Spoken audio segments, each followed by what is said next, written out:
Hi, good morning and जय हिंद। आप में से कई लोग इस चीज़ से परेशान हैं कि स्क्रीन इन नहीं हो पा रहे हैं। कल मेरी कुछ लड़कों से बात हो रही थी अ, तो उसमें मेजॉरिटी कंसर्न एक ये निकल के आ रहा था कि मैं स्क्रीन इन ही नहीं हो पा रहा हूँ। मैं एक बार स्क्रीन इन हुआ था, उसके बाद मैं continuously screen out, screen out, screen out हो रहा हूँ। मैं आपको कुछ बातें बताता हूँ। पीपीटीटी को अगर आप थोड़ा-सा मेरे साथ समझें, तो आप पाएँगे कि 80 से 90% स्क्रीनिंग इन आपके हाथ में। कहीं न कहीं आप ज़रूर गलती कर रहे हैं। तो if you follow me on this, probably this problem may not be there. First thing that is important about screening in is your officer intelligence rating, OIR. इसको हम लोग सीसीबीटी भी बोलते हैं, कोस्ट गार्ड में, पीएसपी में, बट सेम थिंग ही है। There is no major difference, there is no difference actually. Now, officer intelligence rating has a very important role to play, and frankly speaking, this is the only test which is conducted in which your basic intelligence is measured. And जो ये basic intelligence की rating आती है, ये बाद में भी use होती है। जो आपका पीआईक्यू फॉर्म है, उस पे ओआईआर लिखा जाता है, और वो कौन लिखते हैं? वो ड्यूटी जीसी वगैरह लिखते हैं। जो भी आपका रैंकिंग आएगा, 1 2 3 4। अब एक चीज समझिए कि 1 का मतलब क्या है कि अम, ऐसा कुछ नहीं है, एक्सेप्शनली ब्रिलियंट एंड आउटस्टैंडिंग वाली बात नहीं है, बट 1 का मतलब ये है कि this person has fairly good basic intelligence, means IQ level is better or higher. This automatically leaves a good impression, right? As far as your post screening in goes, let's talk about screening in. Now, when suppose your OIR 1, how will it help you? It will help you immensely. I am not here to disclose ki what happens regarding the marking system. I don't think it should be told here, and you need not to know that also. But a lot of people are sharing these confidential things. It's not good. But let's understand it in this manner that if you are OIR 1, your chances of recommendation becomes very, very high. Similarly, if you are OIR 2, OIR 1 से मेरा मतलब है 90 percentile and above, 90% and above, 80% and above. That way, if you grade roughly, if you are OIR 2, chances is okay. If you are OIR 3, chances are okay, okay. If you are 4 and 5, I don't think you will be screened in. It's very rare. So I hope you got the point. कि OIR plays a very important role, and now OIR per se is nothing but your own investment in preparation. How well are you investing? How much are you investing? If you invest well, trust me on that. If you invest really well, if you do a lot of practice, lots and lots and lots of practice, a lot of material is available, and frankly speaking, the IPR is not very interested कि मैं curtail करूँ या they're not, they're open, they think करके दिखाओ मुझे. So it can be done, and only thing which needs to be done for that is lots and lots and lots and lots of practice. If you are not practicing, and if you are expecting that some miracle will happen and you will still get a good OIR, then probably you are mistaken. It is pure persistence versus basically efforts versus results. Simple है, और कुछ नहीं है इसमें। आप बहुत ज़्यादा PP OIR की प्रैक्टिस करेंगे, आपका बहुत अच्छा नंबर आएगा। इसमें कोई एम्बिग्यूटी है ही नहीं, it is a direct correlation. तो ये हुआ पार्ट 1, एंड इसका बहुत बड़ा महत्व है। तो आप ये मत सोचिएगा कि ओआईआर का कोई रोल नहीं है, ओआईआर का मेजर रोल है। ओआईआर 1 का मतलब your chances of screening in is much better, OIR 5 का मतलब your chances of screening in is zero. I cannot say zero, of course, system is still open to you, but very, very less. Let's understand it in this manner. Whose hand it is? Yours. आप जितना मेहनत करेंगे, मैं ऐसे कई लड़कों को जानता हूँ, मेरे अपने स्टूडेंट जो अभी टीजीसी में गया है, एक लड़का बहुत अच्छा, उसको ओआईआर सेट तक याद हो गए थे। उसने इतनी मेहनत की थी, दिमाग तो तेज था ही। खैर, दूसरा जो है, अब हम आते हैं पिक्चर पे। देखिए, it is called picture perception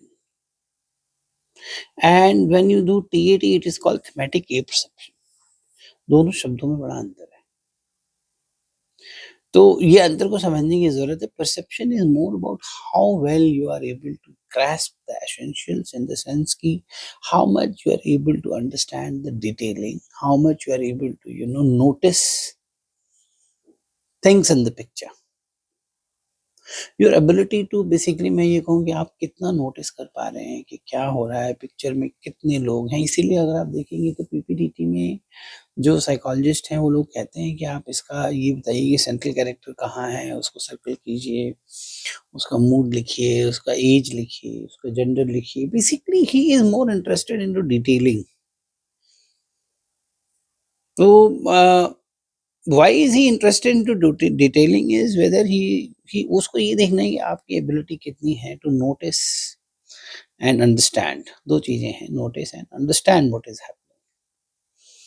ये परसेप्शन बिल्कुल ही अलग है इससे, तो उस पे तो अभी हम बात नहीं कर रहे हैं, बट परसेप्शन पे बात करते हैं। तो अब क्या हो रहा है कि आप जब उस पिक्चर को देख रहे हैं, आप उस पिक्चर को देख ही नहीं रहे हैं, आपका ध्यान कहीं और है। क्यों है ध्यान कहीं और? बिकॉज़ आप थोड़ा स्ट्रेस में हैं, थोड़ा प्रेशर में हैं, आप हो सकता है बार-बार स्क्रीन आउट हो गए हैं, उसका भी प्रेशर हो सकता है, या अदरवाइज़ डेफ़िनिटली प्रेशर तो रहेगा ही। ये कहना कि आप स्वच्छंद भाव से जाएँगे और आपको बिल्कुल भी प्रेशर नहीं रहेगा, you will not be having any issues at all and you will be floating freely, तो ऐसा तो होगा नहीं यूजुअली। ऐसा है तो एक अनदर समस्या है, then you are taking it too lightly और casually I will say. So how much you are able to notice, that is very important. Notice में कैसे नोटिस करना है? आप खाली कैरेक्टर्स को नहीं देखिए, आप पूरे परिप्रेक्ष्य को देखिए, पूरे वातावरण को देखिए। क्या हो रहा है? कैसा सेटअप है? विलेज लग रहा है कि टाउन लग रहा है कि जंगल लग रहा है कि माउंटेन लग रहा है? कितने कैरेक्टर्स हैं? सेंट्रल कैरेक्टर कौन हो सकता है इसमें?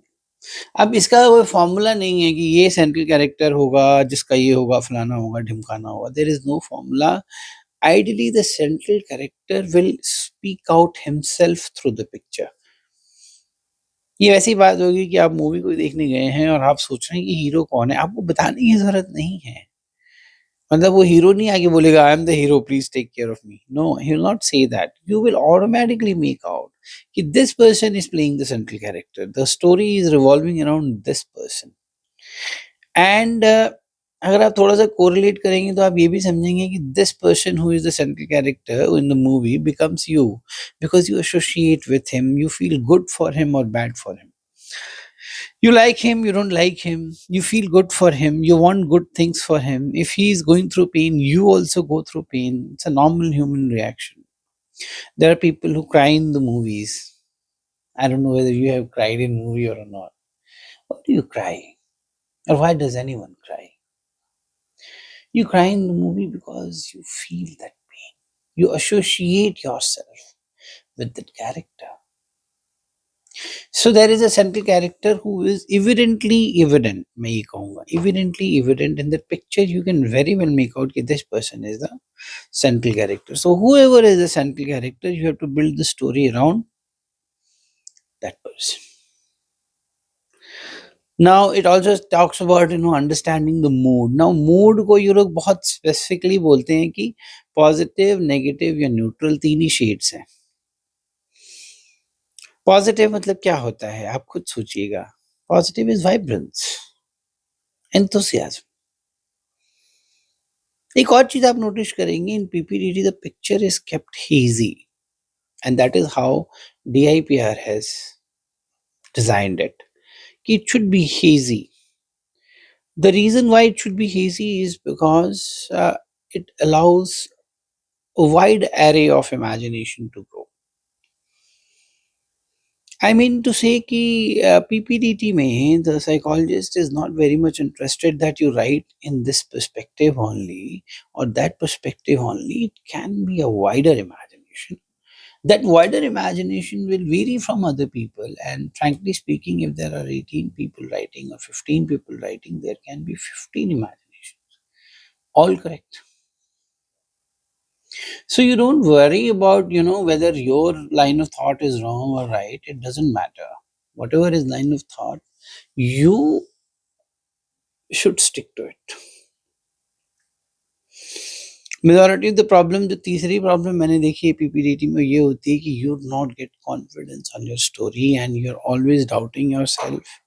So what happens is you go out after the PPDT, once you have written the story, you go out and you start discussing it with the other people, and then you realize, oh, he is speaking something else. I am speaking something else. So there is a difference, and this difference disturbs you. And this difference actually makes you feel that probably my story is not right or not as right. So what does happen to you? You start manipulating your story and you lose confidence in your story. This loss of confidence will reflect. It will be visible when you will be narrating. So don't do that. Ideal speaking, you should not discuss your story. You can revise your story, you can build your story in your mind, keep building it, keep building it. आप जितना अच्छा उसको improvise कर सको अपनी thought process को, that is okay. But you start changing it and creating another story. In fact मैं तो यूट्यूब वीडियो पे किसी को देखा भी था मैंने, some senior officer was giving interview to somebody, तो वो तो कह रहे थे कि बाहर आके डिस्कस करो और बदल दो अपनी story. I am shocked to listen to his thought process.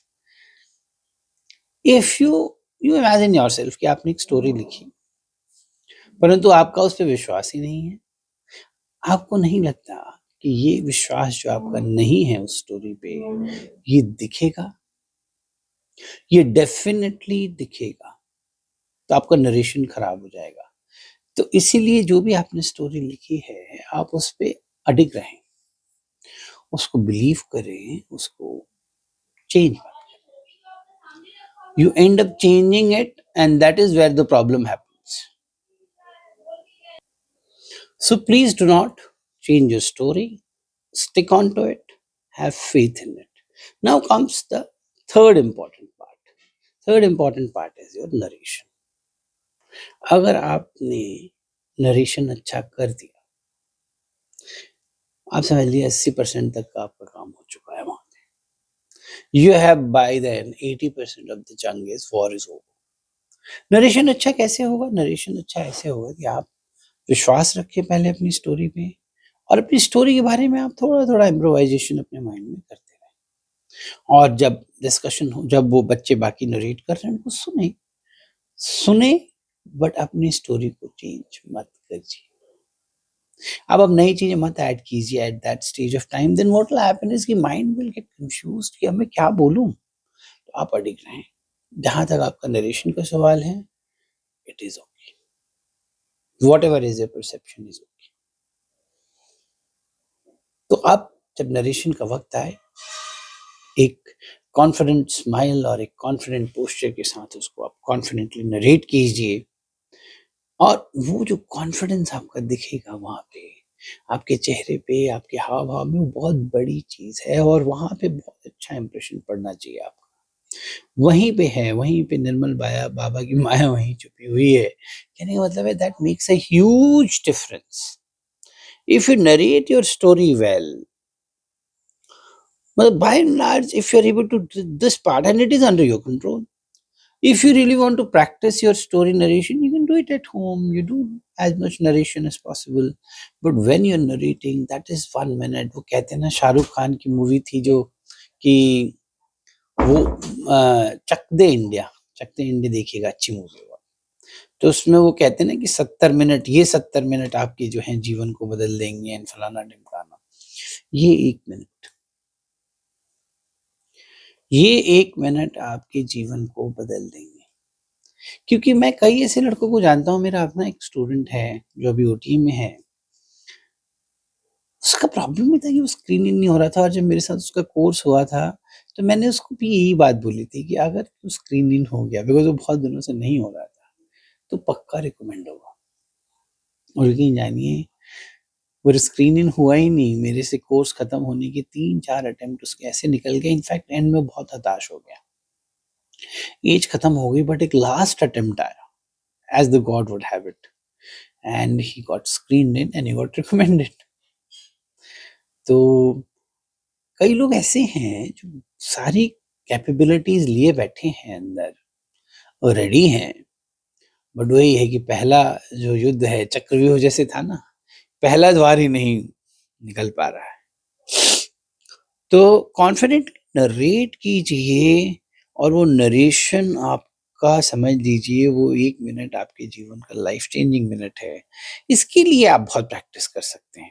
मैं ये नहीं कहता हूँ कि स्टोरी लिखने की प्रैक्टिस ज़्यादा कीजिए, उसमें बहुत कन्फ्यूज़न होता है। एक्चुअली स्टोरी लिखना और उसको सेल्फ रिव्यू कर लेना या पीयर ग्रुप में रिव्यू करवाना, जैसे मेरी भी कम्युनिटी है उसमें भी कई बच्चे करते रहते हैं। मेरे को लगता है कि जितना आप ऐसे रिव्यू करेंगे ना अनसॉलिसिटेड, अनसॉलिसिटेड मतलब one who is not able to actually understand the concept and then give a review, your mind gets confused. And this is a problem. I'm telling you, it's a serious problem inside. तो आप देखिए narration खूब practice कीजिए। आप narration में अलावा इसके अलावा आप कुछ भी नरेशन का प्रैक्टिस कर सकते हैं। अपने आप को टाइम आउट कीजिए 1 मिनट में और अच्छा नरेशन कीजिए। नरेशन करते समय कुछ चीज़ों का ज़रूर ख्याल रखिए। कई लोग नरेशन करते समय दे and up looking at assessors, जबकि आप देखेंगे कि शुरू में ही जो जीटीओ हैं वो खड़े होकर बोल देते हैं कि आपको देखना नहीं है मेरी तरफ। वो कहते हैं इस बात को। अगर वो इस बात को कह रहे हैं तो आप इसका ज़्यादा ख्याल रखिए।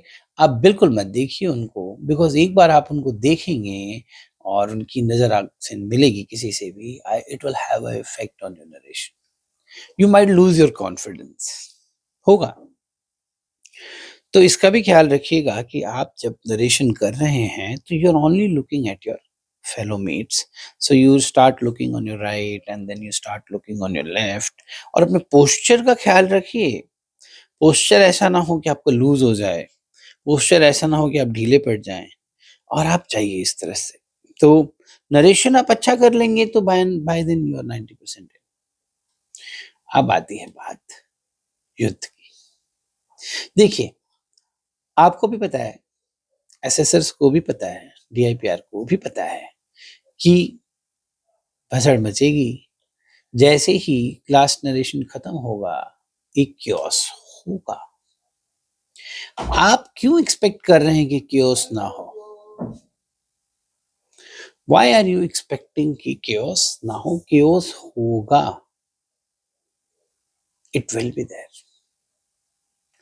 कहीं तो मैंने पढ़ा था, मुझे याद नहीं आ रहा, किसी मूवी का एक डायलॉग ऐसा है, there will be war, so there will be war.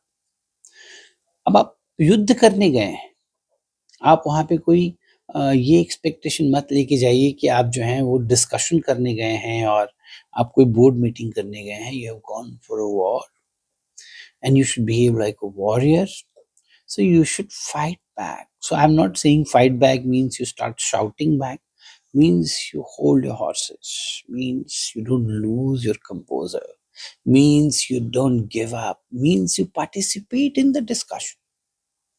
Now, here there is a change which I would like to tell you.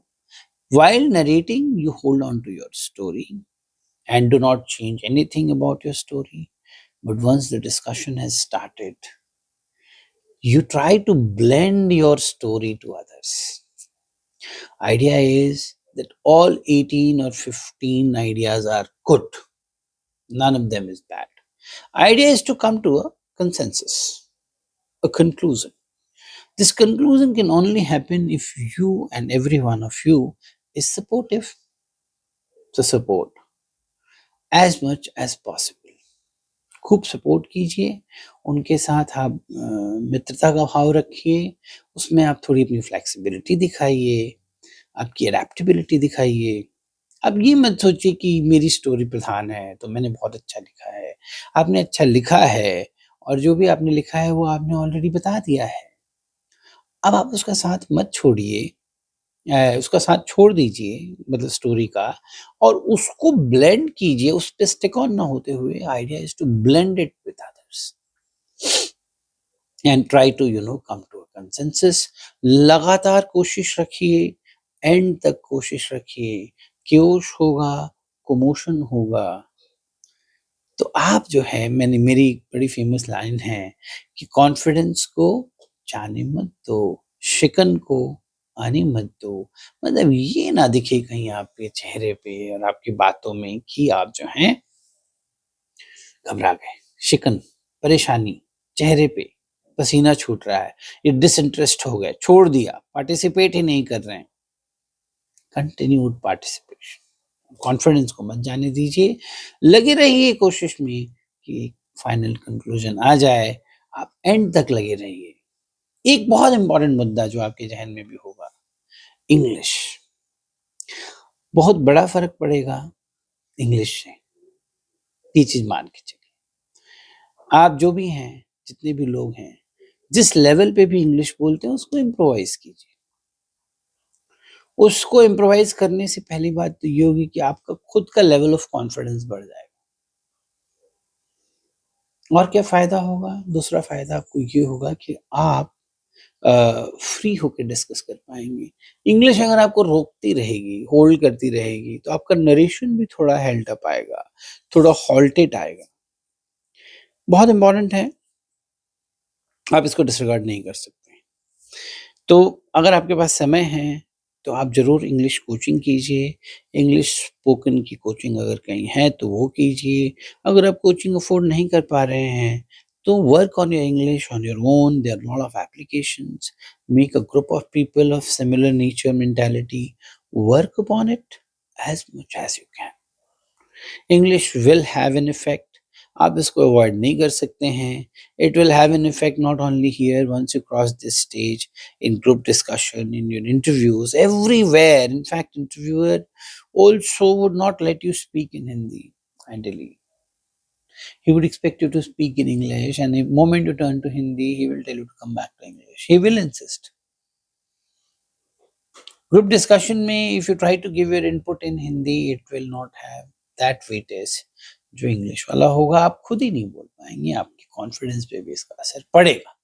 तो इंग्लिश तो है ही, मैं उसमें आपका कोई हेल्प नहीं कर सकता हूँ, आपको खुद करना है। मैं बस अपना एग्ज़ाम्पल दे सकता हूँ कि मैं भी गवर्नमेंट स्कूल में ही पढ़ता था and now speak flawless English. So it is possible provided you are ready. I hope you like this video and if so do let me know. कुछ और डाउट हो पीपीटीटी के तो बताइएगा मुझे, और इस चैनल को प्लीज़ सब्सक्राइब कीजिएगा, शेयर कीजिएगा, सपोर्ट कीजिएगा मुझे। I need your support. For some reasons, this channel should grow because a lot of crap is there available, right? Thank you so much and Jai Hind.